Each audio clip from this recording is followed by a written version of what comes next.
দূর দিয়ে যেটা বললাম সেই খুঁটি কিন্তু এখানে দেখতে পাচ্ছ। এখানে কিন্তু সেই খুঁটির সাহায্যে কিন্তু দুর্গাপুজোর শুভ সূচনা হয়েছিল। সেই ঝাড়বাতি থাকে, যে ঝাড়বাতি কিন্তু শ্রীভূমিতে একটা অন্যতম জায়গা করে নেয়। আর ঠিক সামনে এখানটা দাঁড়ানোর জায়গা থাকে না, সেই শ্রীভূমি দেখা এখন পুরো একদম দেখতে পাচ্ছ ফাঁকা। আর চারিদিকে কিন্তু দেখতে পাচ্ছ বাঁশ। আর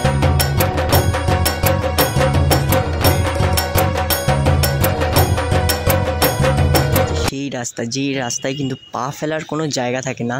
আর প্রতিমা এলে কিন্তু এই রোডটা দিয়ে মণ্ডপের সাইড দিয়ে কিন্তু প্রতিমা ঢোকানো হয়। আর এই রাস্তাটা দেখতে পাচ্ছ। তো বন্ধুরা, এইবার কিন্তু শ্রীভূমি স্পোর্টিং ক্লাবের ভাবনা এবং থিম।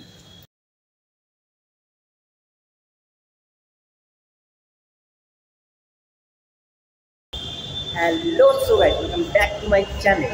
তো তোমরা সবাই কেমন আছো? আশা করি তোমরা সবাই ভালো আছো। আমি খুব ভালো আছি। তো তোমাদের যেটা বলেছিলাম গোলাঘাটার ভিডিওতে, আমি কিন্তু চলে এসেছি শ্রীভূমি স্পোর্টিং ক্লাবের সামনে। তো এখন আমি রয়েছি সামনে। তো চলো শ্রীভূমি স্পোর্টিং ক্লাব, আশা করি তোমরা সামনে থেকে বুঝেই গেছো শ্রীভূমি স্পোর্টিং ক্লাবে কী হতে চলেছে। আর খুঁটি পুজোতেও তোমরা বুঝে গেছো যে শ্রীভূমিতে এক্স্যাক্টলি কী হতে চলেছে। তো চলো বেশি দেরি করবো না আর বকবক করবো না, শুরু করা যাক। আমি চলে এসেছি শ্রীভূমি স্পোর্টিং ক্লাবের সাবওয়েতে। চলো শুরু করা যাক।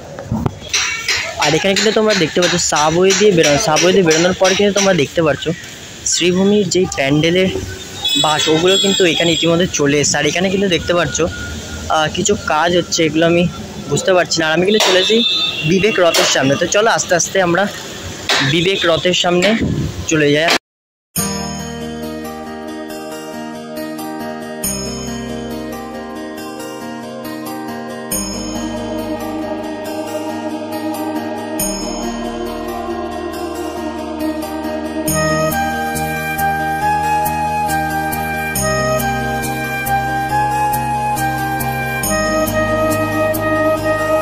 তো বন্ধুরা, আমি কিন্তু এখন দাঁড়িয়ে আছি শ্রীভূমি স্পোর্টিং ক্লাবের সামনে।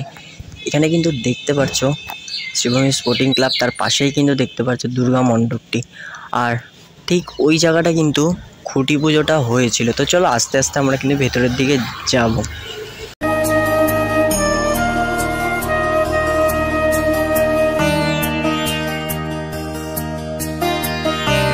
বন্ধুরা, পুজোর সময় কিন্তু এখানটা দাঁড়ানোর জায়গা থাকে না, সেই শ্রীভূমি দেখা এখন পুরো একদম দেখতে পাচ্ছ ফাঁকা। আর চারিদিকে কিন্তু দেখতে পাচ্ছ বাঁশ। আর মেন যেই মণ্ডপের এখানটা কিন্তু বাঁশ দিয়ে স্ট্রাকচার তোলা হচ্ছে। আর তোমাদের যেটা বললাম ঠিক ওই কন্যার সাইডটা কিন্তু শ্রীভূমির খুঁটি পুজোর সাহায্যে দুর্গাপুজোর শুভ সূচনা হয়েছিল। আর শ্রীভূমি কিন্তু এবার তাদের 53তম বর্ষ। তো আর ভেতরের দিকে দেখতে পাচ্ছি কিছু কিন্তু মূর্তি রয়েছে, যেটা আগের বছরে। তো চলো আস্তে আস্তে আমরা ভেতরের দিকে যাই। বন্ধুরা, তোমাদের দূর দিয়ে যেটা বললাম সেই খুঁটি কিন্তু এখানে দেখতে পাচ্ছ। এখানে কিন্তু সেই খুঁটির সাহায্যে কিন্তু দুর্গাপুজোর শুভ সূচনা হয়েছিল।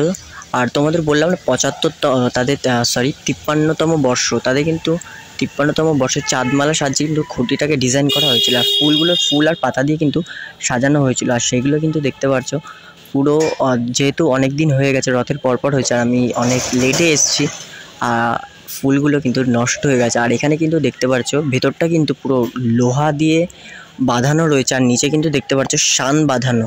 আর বাইরে দিয়ে কিন্তু স্ট্রাকচারগুলো কিন্তু তোলা হচ্ছে।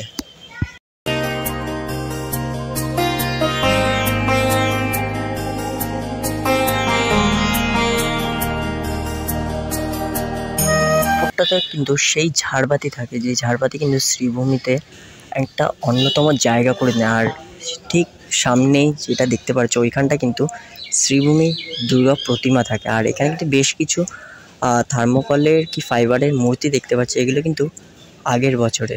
তো তোমাদের যদি এখানটা দেখাতে পারি, এখানে কিন্তু বাঁশ কাটার কাজ চলছিল, যেহেতু বৃষ্টি পড়ছিল সেই জন্য কিন্তু কর্মচারীরা দাদারা কিন্তু সব ভেতরে রয়েছে। আর সবে কিন্তু দেখতে পাচ্ছ যেহেতু রথ গেল, সবে কিন্তু প্যান্ডেলটাকে স্ট্রাকচার তোলার কাজ শুরু হয়েছে, তোমরা যেটা প্রথমেই বললাম।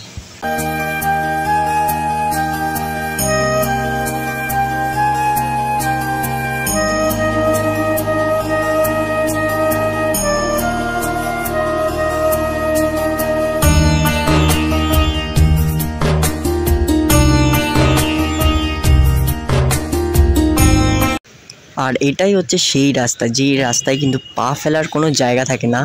আর প্রতিমা এলে কিন্তু এই রোডটা দিয়ে মণ্ডপের সাইড দিয়ে কিন্তু প্রতিমা ঢোকানো হয়। আর এই রাস্তাটা দেখতে পাচ্ছি এখন কিন্তু পুরো শূন্য, কয়েকটা গাড়ি ঘোড়া চলছে আর কয়েকটা মানুষজন হাঁটাচলা করছে। আর পুজোর সময় কিন্তু মহালয়ার আগে দিয়ে কিন্তু দর্শনার্থীদের ভিড় হয়ে যায় মা এবং শ্রীভূমির প্যান্ডেল দর্শনে। তোরা ভিডিওটা কেমন লাগলো অবশ্যই কিন্তু কমেন্টে জানিও। দেখা হচ্ছে নতুন করে দুর্গাপুজোর ভিডিও নিয়ে। তো চলো আজকের জন্য আসি, টাটা। আর বেশি বেশি করে বন্ধুদের সাথে শেয়ার করে দিও। আর আমার চ্যানেল নতুন হয়ে থাকলে অবশ্যই কিন্তু সাবস্ক্রাইব করে পাশে থাকা বেল আইকনটি প্রেস করে যাবেন। চলো টাটা।